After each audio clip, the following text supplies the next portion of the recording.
All right, instead of me trying to fish a video off of my GoPro, I'm going to just take a quick one, try to explain through this mounting of this 2004, 2005. This would be the same for the FX 140, FX high output, and the VX 110, VX 110, MR1 gauge clusters anyway into the Yamaha SUV conversion. So basically what I had to do is there's a little lip right below this, maybe an 1/8 inch, 3/16 of an inch of a lip around this gauge cluster that drops back. So you need to cut a template for that. It's pretty easy. You just take a piece of paper and kind of push it around the edges, and it'll leave an impression. You can draw that, cut it out, etc. So now you have an impression to cut the shroud here.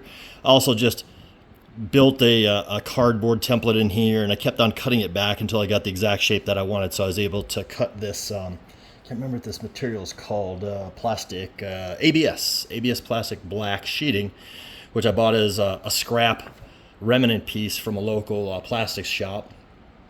Shoots enough material for 12 of these shrouds. I think I paid $25 for it or something like that. Anyway, this is 1/4 inch material. So now that'll establish this part right here.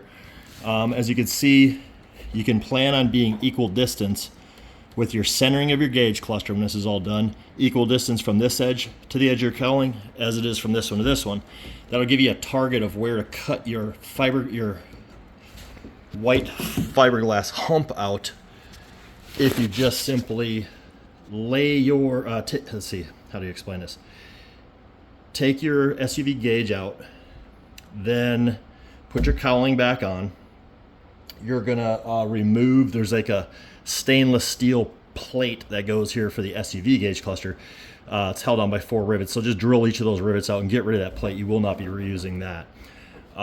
Then, let's see, just have your bare cowling sitting here and take that same template that you created for the face of this, lay it into your blue or whatever color SUV cowling, center it left to right perfectly in there, and you're going to end up cutting a little bit more, like this area right here.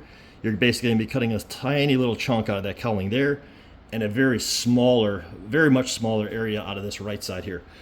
So that'll give you your centered area where the front of your gauge cluster is going to fit through.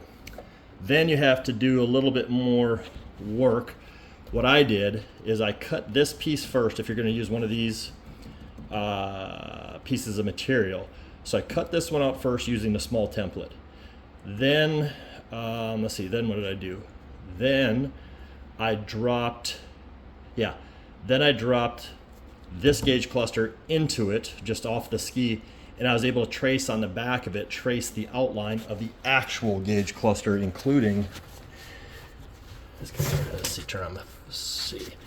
including these wings on the back of your gauge cluster. You got those 4 wings. So using that template from the other side, from the front side, I was able to take the cowling off, and then on this white hump itself, draw that shape. Okay. Disregard these little cutouts right here. This was an error. I did not need to do that. So if you cut out this shape out of just your white hump, don't cut that shape out of your cowling. You don't need that.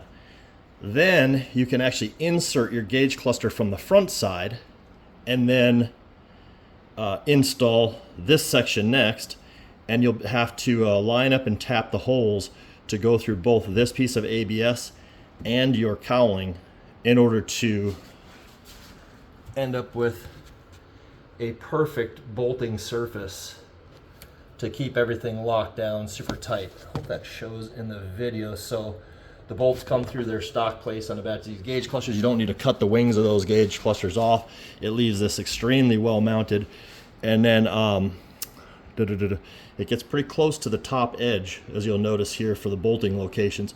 So try to make your template for this as high as you can, like right at the edge of the rounded thing would be a good target spot. I'm a little bit short of that myself, so I could have gone probably another 1/4 of an inch up And then what I did with the ABS is I took this and what did I use? Just a rasp file, and I just filed it down smooth. Oh, no, excuse me. I started with a file that wasn't working that great. So I ended up using sandpaper. I think you use like 400 grit or 600 grit or whatever, 80 grit, whatever you need, and just kind of take that piece of ABS and just run it on that sandpaper. You'll get a smoother edge than I ended up with.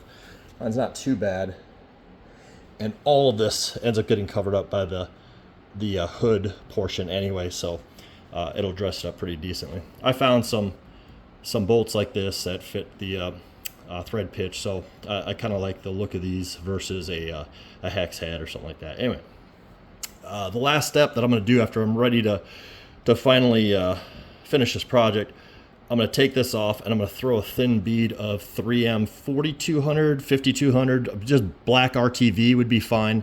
I'm going to run it around this edge in here because I don't want any water, salt water especially, migrating to the back of the gauge cluster, which will inevitably leak down into my storage area here.